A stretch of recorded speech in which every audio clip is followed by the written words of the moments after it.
Hello, Serendipitous here with another video for the board game shelf. Here I have a just a single deck of Keyforge here. Now, this was something that we just kind of now we already have two decks of Keyforge from a two-player starter set. This is a one-player starter set of Keyforge. I think it was made after there was some like new management or some sort of reset in management or something. But anyway, Cobweb and I were Black Friday shopping for board games and found this for like $5, I think, ish. So I'm like, it might be kind of cool, and also I like the sort of sci-fi nautical theme is really cool. I confess I haven't had a lot of time to really look at the deck itself. Oh, actually, I don't think I've actually opened this. So I don't know exactly how this plays exactly, but I just thought it was interesting that this is usually with starter sets you have everything you need for two players to play. But if you just want a cheap version of Keyforge, this is just a one-player version where it's all the tokens and all the rules, but it's just one deck instead of two, right? Because we already have two decks, this is just fine. So yeah, if you don't remember, Keyforge is basically a trading. Well, I guess it's not exactly a trading card game, but you open decks. You don't open booster packs, and each deck is built not fully randomly. There's some sort of like algorithm to it or something like that, but like no two decks are the same. Right, so the deck I got from this Discovery one-player starter set is called Stig v Showpart the 23rd. Right, the design here, this title here is unique, and it looks like this particular deck focuses on these three factions here, and you can also see that this is the this is the whole card list there. If you're interested, from Dis, Shadows, and Star Alliance. But yeah, various rules here.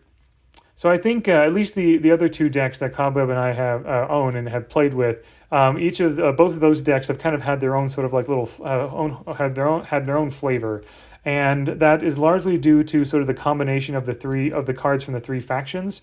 Because not only does each faction have their own sort of like identity. Star Empire tends to have more of like I don't remember what mechanics Star Empire focuses on, but kind of more like sort of like the orderly, like explorer kind of people, and so forth. And the other two sections here are very different. So all of them sort of combined have their own sort of like play identity. But yeah, basically, yeah, with Keyforge, you're trying to forge three keys, which are these things right here, this round thing right here, and you forge a key by gathering 6 pieces of amber. That's why there's like there's slots for amber, and that's what these glowy stones are. And everything else is sort of like a different marker for damage and for different status effects and things like that, right? So yeah. Just sort of a quick little sort of addition to our Keyforge collection. I think there's a lot of very interesting things going on with Keyforge.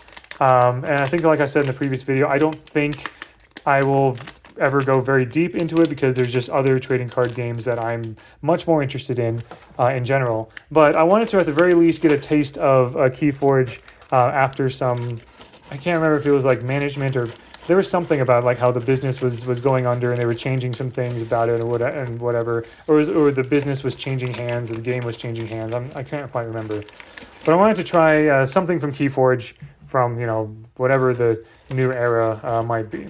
This might not be all that different. It doesn't look like it is, certainly, but yeah.